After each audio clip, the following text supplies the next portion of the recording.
শনিবার সকাল সকাল বেরিয়ে পড়েছিলাম বেতুয়াডহরির উদ্দেশ্যে। তো ফেরার পথে পেয়ে গেল খিদে, আর নেমে পড়লাম কৃষ্ণনগর, চলে আসলাম মাদারসাটে। অনেক দিন ধরেই শুনেছিলাম রেস্টুরেন্টটা সম্পর্কে, কোনোদিনও আসা হয়নি যেহেতু আমাদের ওখান থেকে অনেকটাই দূর।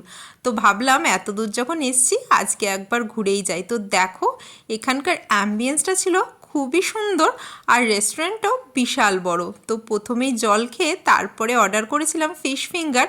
এত ফ্রেশ ছিল মাছগুলো, কি বলবো, খুবই অসাধারণ খেতে ছিল। তারপরে দুপুরবেলা থালি না হলে হয় বলো, ভাতের থালি একটাই অর্ডার করেছিলাম, চিকেন থালি। এটার নাম ছিল মায়ের বাড়ির আমিষ মহাভোজ।